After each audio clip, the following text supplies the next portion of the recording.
오늘은 새로 지으심을 받은 것이라는 제목으로 갈라디아서 6장 말씀을 함께 나누길 원합니다. 갈라디아서는요, 바울이 갈라디아 지역에 있는 성도들이 다른 복음을 듣고서 오직 예수 그리스도로만 구원받았다는 사실을 처음에는 아멘 믿고서 감사함으로 달려갔는데, 그 다음에 거짓 교사들이 내려와서 너희 그리스도로만은 구원받을 수 없어, 율법도 지켜야 되고 할례도 행해야 돼, 그 이야기를 들은 갈라디아 그 지역에 있는 성도들이 다른 복음을 쫓아 행한 거예요. 그래서 바울은 다른 복음은 없어. 오직 복음은 그리스도께서 하나님의 뜻을 이루기 위하여 죄악 가운데 빠져 있는 우리들을 구원하시기 위하여 십자가에서 죽으신 그 사건으로 우리의 죄를 용서해 주시고 예수 그리스도께서 다시 사흘 만에 부활하심으로 말미암아 그의 의를 우리에게 전가시켜 주시어서 우리를 의롭다 하시는 거예요. 의롭기 때문에 우리가 하나님 앞에 나아갈 수 있고요, 영원히 하나님 안에서 교제하고 사랑할 수 있는 존재가 되며 하나님의 아들로, 약속의 아들로, 하나님의 아들은요 상속을 받아요. 하나님께서 주시는 그 기업을 상속받는 자로 영원히 주님과 함께 사는 존재가 된다는 거예요. 그 말씀을 갈라디아서 1장부터 한 거예요. 다른 복음은 없어. 너희들이 복음을 안다면 복음의 진리대로 따르는 삶이 중요해. 아브라함도 믿음의 조상이라고 하지만 아브라함도 율법을 행함으로 그가 의롭다 여김을 받은 것이 아니라 아브라함 역시 여호와를 믿은 것 때문에 의롭다고 여김을 받았다는 것을 얘기하는 거예요. 그런데 너희들은 왜 자꾸만 거짓 교사들이 잘못 가르쳐준 다른 복음을 쫓으면서 율법도 행해야 돼, 할례도 행해야 돼, 왜 자꾸만 율법 그렇게 자꾸만 반복적으로 쓸데없는 말을 하니? 만약에 너희가 율법을 행함으로 말미암아 의롭다 여김을 받거나 아니면 하나님 앞에 구원을 받을 수 있다면 너희들은 모든 율법을 다 준행해야 될 의무가 있어. 그렇게 되면 너희들은 율법을 준행할 수도 없을 뿐만 아니라 율법의 종으로 살 수밖에 없어. 그러면서 이제 비유로 얘기해 주는 게, 아브라함에게 두 아들이 있지 않았냐? 하나는 종의 아들 이스마엘이고 하나는 약속 있는 여자의 아들 이삭 아니냐? 종의 아들은요, 인간적인 생각, 세상의 방법, 가능한 방법을 동원해서 낳은 열매.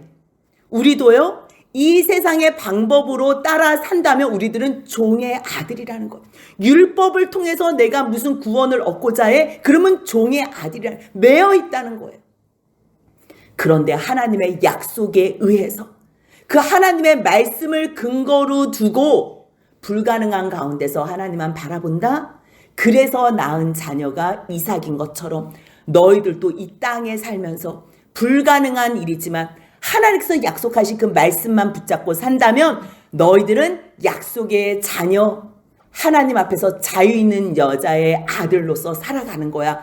그렇다면 약속의 아들, 하나님의 그 약속의 자녀로 살면 하나님의 기업을 받고요, 하나님께서 주시고 싶어하는 그 자유로운 삶을 사는 거예요. 자유로운 삶. 그래서 결국은 그리스도께서 이 땅에 오셔서 죽으시고 부활하시고 다시 마지막에 오시는 그 이유는 무엇 때문이에요? 온전한 자유를 주기 위해서. 그렇다면 그 자유로 하나님을 섬기며 하나님과 사랑하고 교제하기 위해서 이 땅에서 어떠한 삶을 살아야 하나? 그것이 바로 성령을 따라 행하는 삶이에요. 그래서 지난 시간에는요, 구원받은 자가 어떻게 사나, 그 자유로 부르심을 받았는데 그 자유로 내가 원하는 육체를 따라 사는 방종된 삶을 사나? 그게 아니라는 거지. 너희가 구원을 받았다면 너희의 그 자유로 옆에 있는 형제를 사랑하며 그 서로 사랑의 종노릇을 해라. 결국 이웃 사랑하는 것, 그것이 그 율법의 마침이 된다. 그 이야기를 해주시는 거예요. 그래서 성령을 따라 행하는 삶은 어떤 삶이에요? 9가지 성령의 열매를 얘기했어요. 하지만 성령과 상관없는 삶은 육체의 일로 현저하게 나타나는데 그것은요, 음행, 더러운 것, 호색, 세상의 육체의 욕망을 따라 산다는 거예요. 그런데 불안하잖아요. 하나님 말씀 안 들으면 불안하잖아요. 그래서 또 우상을 섬기는 거예요. 주수를 따라가고, 그리고 사람과의 관계 속에서는 원수 맺는 것, 분쟁, 시기, 다툼이 있다는 거예요. 그런 사람들이 과거에는 그렇게 살 수 있어요. 어느 누구도 여기서 자유로운 사람은 없어요. 그런데 복음을 들었음에도 불구하고 구원받았다는 그 하나님의 약속의 자녀로 지금 살고 있는데 여전히 이러한 방탕한 삶을 산다? 그러한 자는 하나님의 약속을 믿지 않는 자이고, 그렇다면 너희들은 하나님의 나라를 유업으로 받지 못해. 그런 사람들은 이 세상에 보이는 헛된 영광만을 구하며 사는 사람이야. 그런 사람들의 결과는 자기만을 위해서 살고 이 세상이 다라고 생각하기 때문에 옆에 있는 사람 때문에 노엽게 되고, 옆에 있는 사람을 화나게 하고 서로 그것으로 다투고 투기하게 된다는 거예요. 그래서 5장 26절에 뭐라고 부탁해요? 헛된 영광을 구하지 말라고 얘기해요. 그것의 결과는 서로 싸우고 다투는 거다. 그렇기 때문에 너희들은 오직 성령의 열매로 그렇게 살면 하나님 안에서 성령을 따라 이 모든 아름다운 열매를 맺을 수가 있어.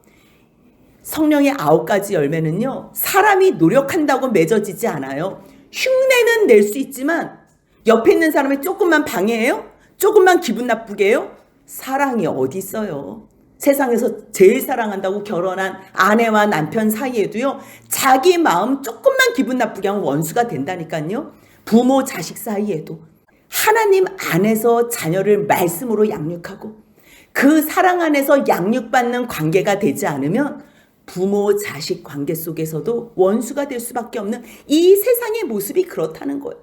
그렇기 때문에 너희들 구원받았어? 구원받은 사람들은 예수의 십자가로 말미암아 너희들이 구원받았기 때문에 이제부터는 너희의 모든 욕심과 탐심 십자가에 못 박아.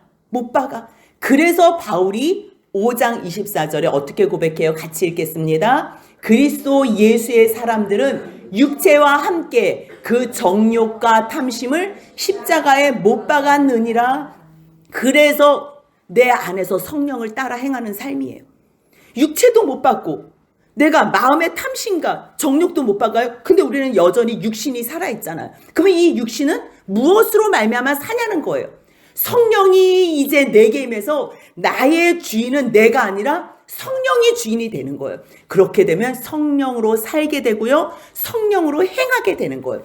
그래서 성령을 따라 행하는 자의 삶의 열매 첫 번째가 무엇인지 6장 1절에서 말해요. 같이 한번 읽겠습니다. 형제들아, 사람이 만일 무슨 범죄한 일이 드러나거든 신령한 너희는 온유한 심령으로 그러한 자를 바로잡고 너 자신을 살펴보아 너도 시험을 받을까 두려워하라. 구원받은 자는요, 성령을 따라 행해요. 육체의 욕심이 여전히 있어도요, 성령을 따라 행하는 삶을 살면 육체의 욕심은 이루지 않아요. 늘 육체와 성령의 삶은 대적을 해요. 서로 원하는 것을 못하게 해요. 하지만 날마다 성령을 따라 행하면요, 내 안에 성령님이 오셔서 주인 되세요. 그러면 성령으로 살게 돼요. 내가 성령으로 살아나면 행복한 삶을 살게 돼요. 이제 성령을 따라 행하는 사람들은요, 이 기쁜 삶을 옆에 있는 사랑하는 지체들에게도 가르쳐주고 싶다. 그런데 그 형제들이 하나님 말씀을 전하는데 여전히 죄 가운데 머무는 거예요. 여전히. 하나님의 그 말씀 약속을 붙잡고서 죄를 끊어야 되는 삶을 살아야 되는데 여전히 죄된 삶을 사는 거예요. 그것을 알게 됐을 때 어떻게 움직이냐면요, 그 형제를 찾아가서 온유한 심령으로 그러한 자를 바로 잡아준다는 거예요. 세상 사람들은 나하고 특별하게 상관없으면 옆에 사람이 죄를 짓던 무슨 방탕한 삶을 살던 그냥 내버려둬요. 왜요? 또 참견하다가 어려움 당할 수 있으니까요. 뭐따로 불편한 관계를 만들어요. 그냥 모른 척하고 그냥 대충 지내고 그게 특별하게 나한테 해를 가하지 않으면, 그냥 다른 사람한테 해가 안 하면 그냥 입 다물고 있고. 그게 세상 사람들의 방법이에요. 그런데 성령을 따라 행하는 사람들은요, 이제 성령 안에서 사는 것에 기쁨을 나누고 싶은 거예요. 그들이 죄 가운데 여전히 있다면 이 기쁨을 누릴 수 없기 때문에 조심히 가가지고 온유한 심령으로 얘기해요. 근데 이 앞에 신령한 너희는 이렇게 말. 성령으로 충만한 사람이에요. 하나님의 영으로 이제는 성령을 따라 행하는 사람. 그 사람만이 옆에 있는 잘못된 삶을 사는 형제들을요, 바로 잡아줄 수 있는 것. 내가 성령을 따라 행하지도 않고 주님의 뜻대로 살지도 않으면서 옆에 있는 사람을 수정해 준다고요? 아니요. 그래서 주님께서 뭐라고 얘기해요? 소경이 소경을 인도하는구나. 그러면 둘 다 구덩이에 빠지지 않겠느냐? 아니, 너 눈에 있는 들보 먼저 빼. 그래야지 옆에 있는 형제의 눈에 티를 뺄 수 있는 거야. 내가 얼마나 죄인으로, 하나님을 얼마나 고통스럽게 한 죄인 중에 계신지 아는 자만이요, 성령을 따라 날마다 행할 수 있게 되고요. 그들은 뭐 남들한테 자랑한다? 뭘 자랑하겠어요? 내 죄를 자랑하겠어요? 내 죄가 용서받은 것? 그거는 내가 하나님 앞에서 감사할 뿐이지 다른 사람 앞에는 자랑할. 나 옛날에 조폭에 있었거든. 나 깡패같이 살았거든. 뭐 그걸 자랑하겠어요? 이거는 창피한 거예요. 하나님 감사합니다. 나의 옛날에 죄된 삶 주님께서 다 도말하여 주시고 이렇게 날마다 성령을 따르는 삶으로 주님께서 기쁨과 화평된 삶을 주시니 감사합니다. 나에게만 자랑할 거리가 있는 거. 근데 저 옆에 있는 형제들이 죄 때문에 저렇게 고통스러워하니 주님, 내가 그를 온유한 심령으로 잘 건면하게 해주옵소서. 그래서 조심스럽게 바로 잡아주는 거예요. 근데 바로 잡아줄 때 나는 전혀 그렇지 않은 사람처럼 고자세로 잡는 것이 아니라 내 자신도 살펴보아. 그렇지, 나도 과거에 이런 죄를 지을 뻔했는데 그때 저 두렵고 떨림으로 예배로 나갔지. 내가 죄 안 지었던 그때를 생각하면서 집사님, 형제님, 우리도 예배로 나갑시다.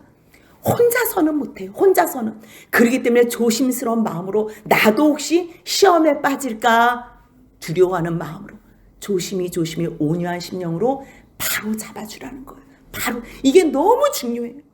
성령을 따라 행하는 사람은요, 자기가 성령의 열매로 맺잖아요. 자기 자신이 하나님 앞에서 거룩한 삶 사는 게 너무 중요하지만요, 옆에 있는 형제들이 그대로 죄 가운데 있는 것을 방치하면 절대 안 돼요. 왜요? 우리는 하나기 때문에.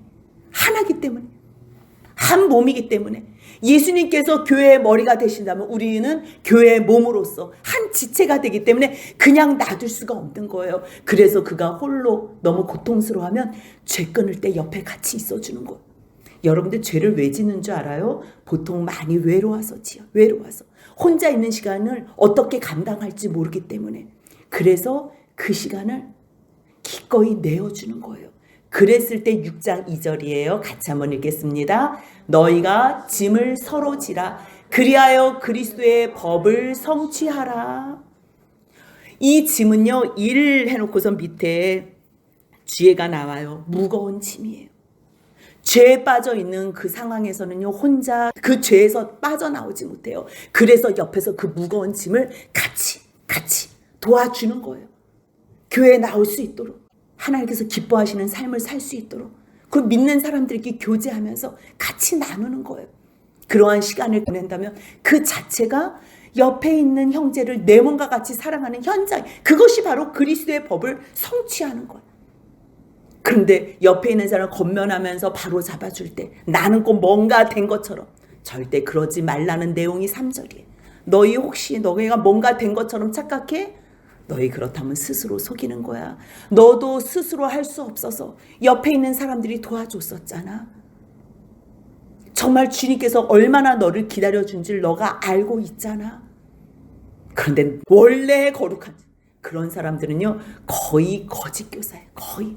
정말 참 교사, 구원받은 사람, 성령을 따라 행하는 사람들은요, 늘 죄에 대해서 두렵고 떨림으로 나가고요, 누구를 건면할 때도, 저도 과거에는 이랬습니다. 그런데 죄에서 빠져나올 수 있어요. 제가 옆에서 도와드릴게요. 그리고 또 혹시나 나는 또 괜찮나? 어떤가? 그 말씀이 4절에서 각각 자기의 일을 살피라. 옆에 있는 사람 챙겨주다가 또 나의 죄를 놓칠 수 있어요. 순간순간. 이 죄는요, 얼마나 사단이 공격을 하는지 몰라요. 촌각을 다투면서 틈틈이 들어와요. 그렇기 때문에 남의 죄를 살피는 동안에도 스스로 각자의 일을 살펴. 혹시 살폈는데 하나님 앞에서 성령을 따라 여전히 행해? 그렇다면 너가 스스로 하나님께 아버지 감사합니다. 내가 이렇게 변했네요. 이것을 자랑하지 옆에 있는 사람에게는 자랑할 필요가 없어. 그리고 혹시 너의 짐이 있으면 그것은 각각 지어야 돼. 이 짐은요, 들을 만한 작은 짐이에요. 감당할 수 있는데 계속 좀 도와주세요. 아니, 이제는 혼자 할 수 있다니까요. 이제는 충분히 혼자 할 수 있어.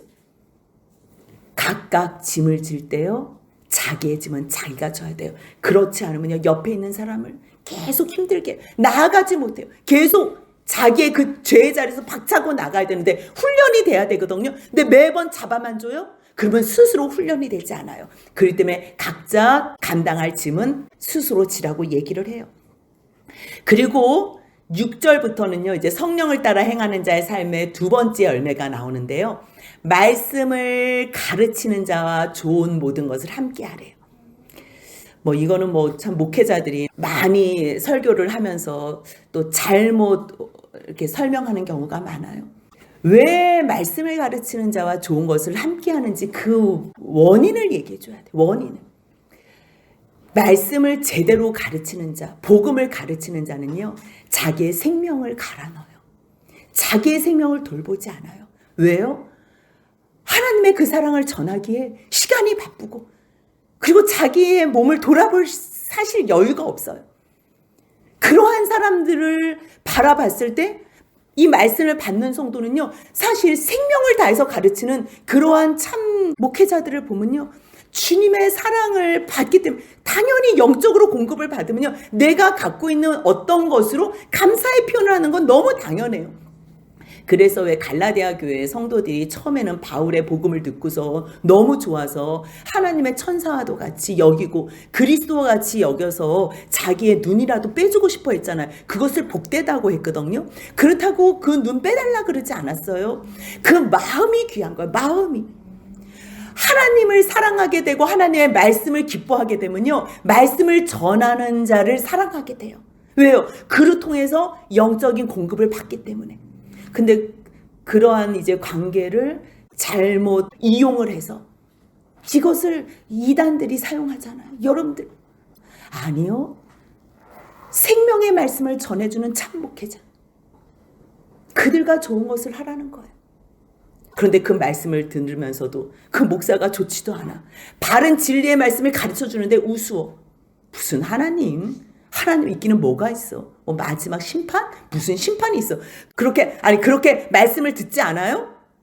그것을 뭐라고 하나님께서는 바울을 통해서 표현 안 하면 너희 스스로 속이지 마.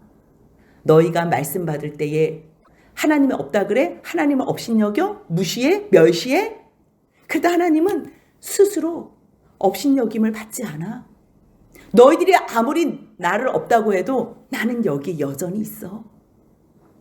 너희가 무엇으로 심든지 너희들은 그대로 받을 거야. 이 이야기를 하는 거야.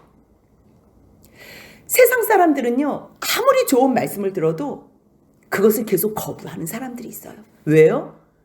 하나님을 알만한 모든 것들을 세상에 다 보여줬음에도 불구하고 그 하나님을 일부러 믿고 싶어 하지 않는 거예요.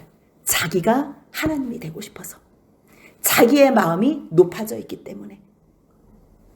하나님을 일부러 거부하는 거예요.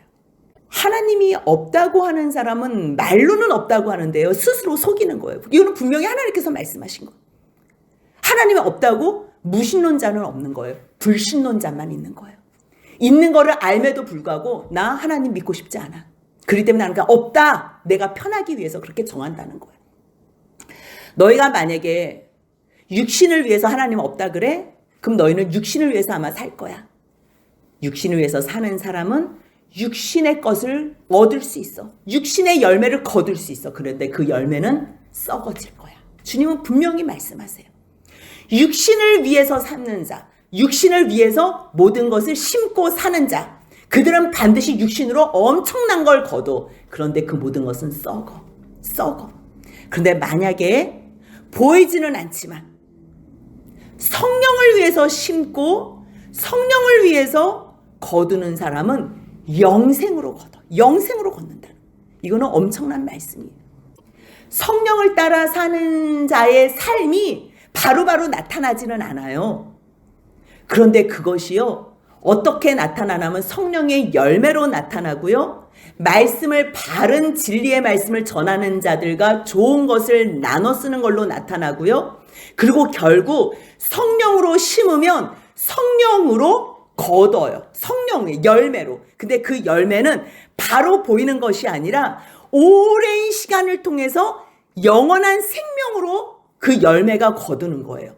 반드시 하나님께서 약속하세요. 성령의 열매로는 성령으로 심었어? 그럼 너희들이 영생을 거둬. 근데 문제는 뭐냐면요, 그것이 바로바로 나타나지 않기 때문에 낙심할 수 있다는 거예요. 그 말씀이 6장 9절이에요. 같이 한번 읽습니다. 우리가 선을 행하되 낙심하지 말지니 포기하지 아니하면 때가 이름에 거두리라. 우리가 선을 행하면요, 반드시 성령을 따라 행하는 자의 삶은요, 열매를 거둬요. 열매를. 근데 문제는 뭐냐면 그 열매가 바로바로 나타나지 않아요. 우리가 하나님을 이제 믿는다고 하잖아요. 어렸을 때부터 뭐 특히 믿음의 가정에서 태어난 사람들은 뭐 어렸을 때 모르고서 믿어요. 근데 사춘기가 되면 한번 주님 앞에 의문을 가져요. 정말 하나님 살아계십니까? 제가 한번 이번에 40일 작정 기도를 할 테니까 하나님께서 살아계시면 보여주옵소서, 이렇게 기도를 하는 경우가 있어요. 아니, 내가 3일 금식을 할 테니까 이번에 하나님께서 살아계시면 보여주세요. 하나님은요, 2세대 믿음의 자녀들에게는 그렇게는 안 보여주세요. 왜냐하면 이미 벌써 더 큰 하나님의 사랑과 역사로 그를 태에서부터 잉태케 하시고 출생케 하시고 이 시간까지 하나님의 사랑과 은혜로 인도해 주신 이 현장이 있는데 하나님의 살아계심을 또 한 번 증거해달라. 그래서 2세대 3세대 믿음의 사람들에게는 이러한 응답은 안 해주세요. 더 크신 역사로 지금 인도해 가시기 때문에 너의 그러한 조그만한 기도, 나는 그거 응답 안 해주고 지금 더 큰 걸로 내가 너를 이끌고 있어. 지금은 물론 몰라서 하나님, 그럼 나는 안 믿어요. 안 믿어도 너는 믿을 수밖에 없어. 왜? 나는 지금 너에게 더 큰 역사로 이끌어 가고 있거든. 근데 1세대 믿음의 사람들은 달라요. 이 사람들은 보고 배운 게 없고요, 어디서 들은 게 없어요. 그래서 하나님께서는 때로는 옆에 지나가던 어떤 신유의 은사 받은 사람이 그냥 기도해 준 걸로도 허리가 나서 일어나게 되고요, 그냥 누가 예언을 해주는 그 예언이 정말 성취가 되고요, 작정 기도했는데 하나님께서 그 기도에 응답하시고, 믿음 첫 번째 1세대들에게는 굉장히 역사로 하나님이 살아계시다는 걸 보여주세요. 그래서 어느 누구도 믿음이 없었던 1세대에 시작하는 신앙인들에게는요, 하나님께서 기적 같은 역사를 많이 해주세요. 주님은 절대로 불공평하게 안 하세요. 믿음 없이 자랐던 1세대들에게는 하나님이 살아계시다는 것을 보여주고요, 2세대들에게는 이미 벌써 살아계신 하나님께서 어떻게 역사하시는 걸 봤기 때문에 이제는 자기들이 스스로 하나님을 찾고 구하면서 말씀에 근거해서 하나님의 역사하심, 그 약속하심을 믿고 나아가는 게 중요해요. 1세대들의 신앙인들이 병 고침 받았다고 하나님을 안다 그래서 구원받는 삶을 사는 건 아니에요. 이거 굉장히 중요해요. 목회자들도 뭐 병치유 받고 뭐 신유의 은사 받으면 보통 1세대 목회자들이 신유의 은사와 많은 은사들을 받아요. 그러면 하나님이 고쳐줬다는 걸 알아요. 그걸 증거해요. 그런데 죄에 대해서, 하나님 앞에서 말씀에 순종하는 것에 대해서는요, 굉장히 더디게 가고 관심도 안 갖는 목회자들이 굉장히 많아요. 의외로. 아니, 저 사람 정말 신유의 은사 받았는데 어머, 저 사람 저분은 예언하면 말씀하시는 대로 정말 이루어지네. 굉장히 강력해요. 그런데 그 마음 깊이에 성령의 은사는 받아서 은사로 말미암아 이 사역을 감당할 줄은 몰라도 성령을 구하는 일은 놓치는 거예요. 성령의 은사와 성령의, 여러분들 이 차이를 아셔야 돼요. 성령의 은사는 아빠 손에 들려있는 과자와 선물이에요. 과자와 선물은 누구나 다 좋아해요. 근데 아빠를 좋아하는 자녀들은 많지 않아요. 왜요? 아빠가 옆에 있으면 자기가 하고 싶은 죄된 삶을 못 사니까. 근데 하나님은 우리와 함께 하시고 싶어 하시는 거예요. 그래서 주님께서는 성령의 은사를 구하라 그러진 않아요. 은사는 내가 주신다. 하나님께서 주시는 거예요. 너희들은 성령을 구하라 그래요. 정말 너희들이 은사를 넘어선 성령을 원해? 하나님의 영을 정말 원하는 거야? 너희는 정말 나와 함께 하고 싶어? 그랬을 때에 성령을 구하는 사람들. 그 일은요, 2세대, 믿음의 2세대, 3세대도요, 말씀에 의거하여 성령을 구하는 거는 자신이 구해야 되고요. 1세대들, 많은 은사자들도요, 성령을 구하는 삶. 그래서 성령이 우리에게 임하면 죄에 대해서, 의에 대해서, 심판에 대해서 책망하세요. 성령을 받으면, 성령의 은사를 받으면 사람들에게 영광을 받아요. 사람들 가운데서 추종을 받아요. 그래서 많은 큰 교회 목사님들이 아무것도 없는데 그렇게 수만 명이 모이지 않아요. 예언도 적중하고요. 그냥 손만 대도, 아니 손 안 대도 그냥 저기 저 방에 있으신 분 일어나세요. 그러면요, 허리가 펴져서 일어나는 역사가 있어요. 그런데 그 가운데서도 하나님의 성령을 구하는 거는요, 그 목사님도 해야 되고 그 많은 성도들도 성령을 구하는 삶은 살아야 되는 거예요. 그래서 성령이 내 안에 오시면 그때부터는요, 영광을 받는 것이 아니라 출교를 당하고 때로는 죽기까지 되는 거예요. 죽음의 자리까지 가는 거예요. 그렇기 때문에 너희들이 하나님의 말씀 안에서 선을 행해? 그렇다면 너희들 절대 낙심하지 마. 낙심하지 마. 왜? 반드시 하나님의 때가 이르면 거둘 거야. 열매로. 근데 우리들은 하나님 빨리빨리요. 근데 주님께서 왜 빨리빨리 안 하시냐면 여기에 굉장한 하나님의 선물이 있어요. 포기하지 않고 낙심하지 않는 가운데 시간이라는 게 있잖아요. 시간.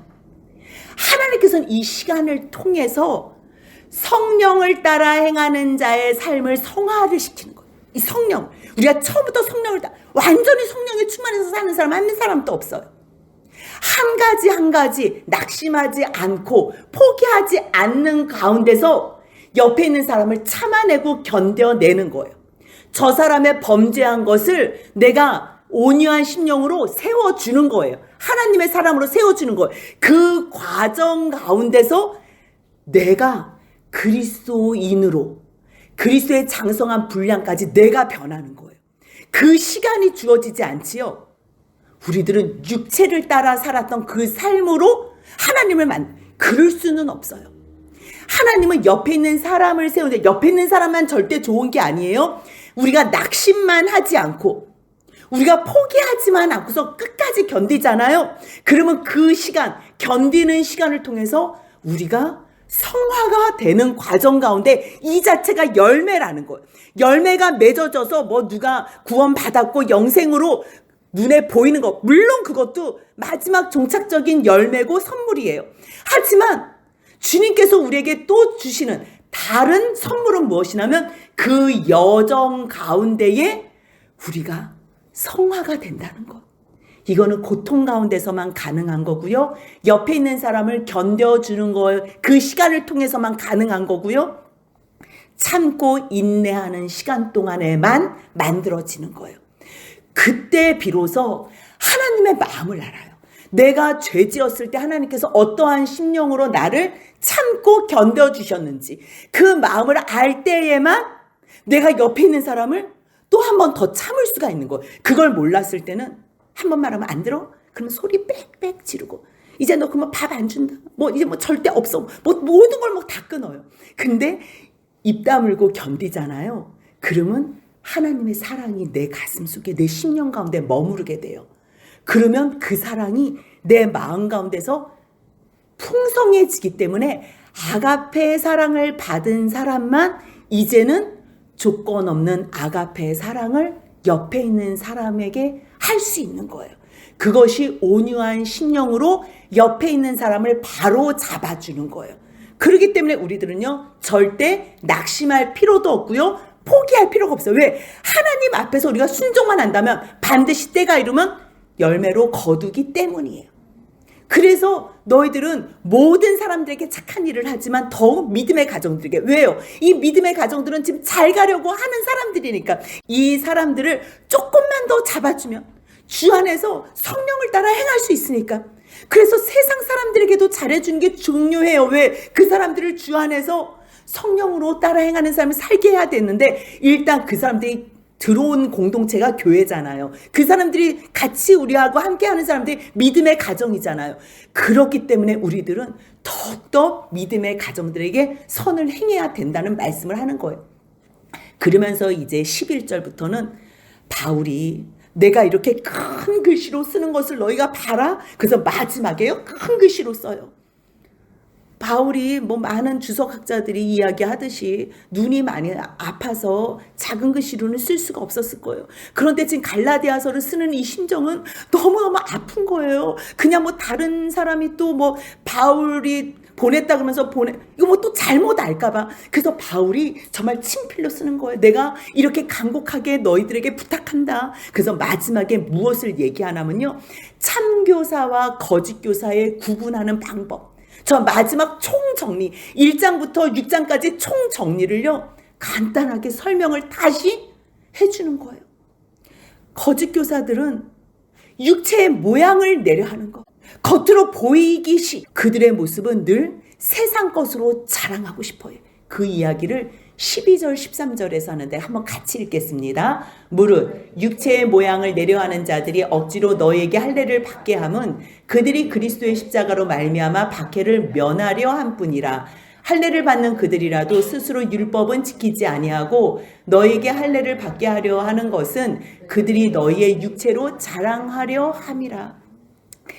거짓교사, 참교사 이렇게 구분하지만요, 그리스도인과 비그리스도인을 우리가 구분한다면, 거짓 그리스도인, 교회는 다닌다고 하지만 구원받지 못한 사람, 아니 내가 구원받은 것을 믿지 않는 사람, 그 사람들은 아직 그리스도인이 아직 못된 거잖아요. 믿지 않았기 때문에. 그런 사람들의 관심은 육체예요. 보여지는 것. 그래서 보여지는 것을 위해서 영광을 따라가요. 보여지는 것. 그게 사단이 주는 영광이에요. 사단은요, 고난 없는 영광으로 이끌어요. 고난 없는 영광으로 이끌면 하나님의 사랑을 알지 못해요. 누구를 참는다? 하나님께서 나를 참아? 이런 거 몰라요. 그냥 1등하고 어디 좋은데 취업하고 대단한 영광, 매일 영광. 그게 영광이 아니에요. 받아줄 수 없는 사람, 용서해줄 수 없는 그 사람을 받아주는 게 영광이에요. 그리스도가 너희를 받은 것처럼 너희도 서로 받으라. 그것이 로마서 15장 7절에 말씀하신 하나님께 올린 영광이에요. 근데 세상 사람들, 사탄의 종로로 타는 사람들은요, 고난 없는 영광을 추종해요. 그래서 고난 없는 영광 어디 있나? 그가 쉽게 가고 싶어해요. 그 사람들은 그리스도의 이름을 위해서 고난받는 것을 거부해요. 아니 왜? 그리스도는 기름 부음 받은 자, 그 영광된 그리스도의 제자로 사는데 우리가 왜 박해를 당해야 돼? 박해 당하는 건 다 피해 다녀. 그 박해를 통해서 주님께서 주시고 싶어 하시는 선물이 있다니까요. 훈련이 있다니까. 하나님의 마음을 알게 해주려는 선한 의도가 계시다니까요. 근데 그 모든 박해는 면하고 싶어 해요. 그리스도의 십자가로 말미암아 받는 박해를 면하려고 하는 거야. 그들은 고난 없는 영광, 육체로 드러나는 자랑만을 위해서 너희들에게 할례를 행하게 하는 거야. 지금 목회자들 예를 들면 한 사람 한 사람을 말씀으로 세우고 고난스러워도 정말 때로는 박해를 당해도 한 사람의 죄, 그 범죄한 것을 끊게 하기 위해서 온 목숨을 다하는 목회자와 그러면서 욕먹을 일 뭐가 있어. 그냥 그런 거는 하지 말고 그냥 서로 좋게 그냥 헌금만 많이 바치게 해가지고 그냥 우리가 서로 좋게 그냥 육체 자랑, 우리가 세례교인 몇 명? 그게 무슨 자랑이에요? 그거는 의미가 없어. 하나님은 그러한 목회자들 수고했다고 개수에 치지 않아요. 그 목회자 천국에 가서 만날 수 있을지 없는지도 몰라요. 자기가 구원받았다면 자기가 성령을 쫓아 행하게 되고, 성령을 쫓아 행하는 삶이 얼마나 행복한 삶인지, 육체를 따라 행한 삶하고는 비교도 안 되는 삶이라는 것을 깨달아 알기 때문에 이제 범죄하는 것 어떻게 해서라도 그 사람을 그 죄악 가운데서 구원해 주려고 온유한 심령으로 끝까지 세워주는 거예요. 그런데 거짓 교사들, 비그리스도인들의 모습은요, 육체로 자랑하고 싶은 거고, 고난 없는 영광을 통해서 하나님 영광만 얘기하는 거 아니라는 거지. 아니라는 거예요. 그러면서 6장 14절 같이 읽습니다. 그러나 내게는 우리 주 예수 그리스도의 십자가 외에 결코 자랑할 것이 없으니 그리스도로 말미암아 세상이 나를 대하여 십자가에 못 박히고 내가 또한 세상을 대하여 그러하니라. 아멘. 진정한 그리스도인, 진정한 주님의 제자, 참 사도, 무엇을 자랑해요? 예수 그리스도의 십자가. 바울은 왜 예수님의 오병이어의 사역을 왜 자랑하지 않을까요? 왜 죽었다가 살아난 그런 많은 사람들의 그러한 일을 왜 자랑하지 않을까요? 그거는 나와 상관없어요. 그건 나와 상관없어요. 여러분들, 영원히 나와 상관 있는 거는요, 예수 그리스도의 십자가의 죽으심밖에 없어요. 그래서 그것이 저주처럼 보이지만 그것이 내게 가장 큰 자랑과 기쁨이 되는 거예요. 이 자랑은요, 무엇을 막 드러내는 자랑이 아니고요, 신실한, 내가 정말 그것을 의지하는, 나의 영원한 변치 않은, 무엇과도 바꿀 수 없는 자랑이라는 뜻이 포함이 되어 있어요. 그렇기 때문에 바울은요, 그리스도로 말미암아 세상이 나를 대하여 이게 말이 어려워요. 무슨 말이냐면요, 내 쪽에서 봤을 때, 내가 그리스도로 말미암아 그리스도 안에서 내 쪽에서 봤을 때 세상이 십자가에 못 박아서 죽었다. 세상이 의미가 없는 거예요. 내가 그리스도 안에 있기 때문에. 그렇다면 세상 쪽에 있을 때 나는 어떤가? 내가 세상을 원하지 않기 때문에 세상이 나를 봤을 때 나는 죽은 거예요. 세상과 상관없는 존재가 된다는 거예요. 그렇기 때문에 바울이 가장 중요하게 생각하는 거, 오직 새로 지으심을 받은 것만이 중요하다. 이것만이 중요한 거예요. 다른 게 할래 무할래 아무것도 아니야. 오직 새로 지으심을 받은 것만이 중요해. 그 말씀이 고린도후서 5장 17절 똑같은 말씀으로 나와 있어요. 같이 읽겠습니다. 그런즉 누구든지 그리스도 안에 있으면 새로운 피조물이라. 이전 것은 지나갔으니 보라 새 것이 되었도다. 예, 새 것이 된 사람만 할래 무할래 상관없어요. 이래도 되고 저래도 되고 상관없어요. 내가 율법이 없으나 율법 있는 자를 얻기 위해서는 내가 율법 있는 자 같이 행하고, 내가 이미 율법을 초월해서 있는 존재로 살지만 내가 율법 없는 자를 만나면 그 율법 없는 자를 얻기 위해서 난 율법 없는 자가 된다. 가장 중요한 것은 오직 새로 지으심을 받은 것, 새로운 피조물, 이것만이 중요하다. 이것으로 너희들이 사는 자들, 그들만이 이 규례를 행하며 그것을 중요하게 생각하는 자, 그들에게 평강과 긍휼이 있을지어다. 하나님의 이스라엘, 하나님의 약속된 자녀, 그들에게 평강과 긍휼이 있을지어다 기도해요. 그러면서 갑자기 또 누구든지 나를 괴롭게 하지 마. 내가 내 몸에 예수의 흔적을 가졌어. 너희들 할례 행한다고 그런 걸로 이제 자꾸만 다른 복음 쫓지 마. 나는 내 몸에 예수의 흔적을 어떻게 가졌는 줄 알아? 그러면서요, 자기의 매맞은 것, 자기의 고통, 다 흔적이, 예수님 때문에 고난받은 흔적이 있는 거예요. 그 말씀이 고린도후서 11장 23절에 있는데요. 내가 다른 사람보다 수고도 더 많이 해서, 그 사람들 거짓 교사들 할례 행한 거 그거를 표식이라고 해? 나는 예수님 때문에 옥에도 수없이 갇히고 매도 수없이 맞았어. 40에서 하나 가만 매, 난 5번이나 맞았어. 3번은 태장으로 맞고 1번은 돌로 맞고 3번은 파선하고 일주일을 깊은 바다에서 지냈어. 그뿐인 줄 알아? 강의 위험, 강도, 동조, 이방인, 시내, 광야, 바다, 거짓 형제 모든 위험 나 다 당했어. 잠도 제대로 못 잤어. 배고팠어. 목말랐어. 굶고 춥고 헐벗었어. 그런데 나 그런 거 중요하지 않아. 나는 교회를 위하여 염려하는 것, 나를 가장 고통스럽게 하는 것은 다른 복음을 쫓아서 흔들리는 교회야. 그렇기 때문에 이제부터는 나를 괴롭게 하지 마. 그래서 마지막 축도의 말씀을 해요. 18절 같이 읽습니다. 형제들아, 우리 주 예수 그리스도의 은혜가 너희 심령에 있을지어다. 아멘. 처음에는 막 화가 나가지고 갈라디아서를 기록해 막 저주가 있을지어다. 근데 그게 미워서 하는 게 아니에요. 왜 다른 복음을 쫓아? 너희 다른 복음 쫓아 내가 저주 안 해도 너희들은 저주의 인생 영원히 저주를 받을 수밖에 없어. 그러니까 지금 빨리 돌이켜. 사랑하는 형제들아 영원히 함께 갈 형제들아, 우리 주 예수 그리스도의 은혜 그게 다예요. 너희 심령 가운데 있을지어다. 아멘. 이 복이 저와 여러분들의 심령 가운데도 있기를 주님의 이름으로 축복합니다. 아멘.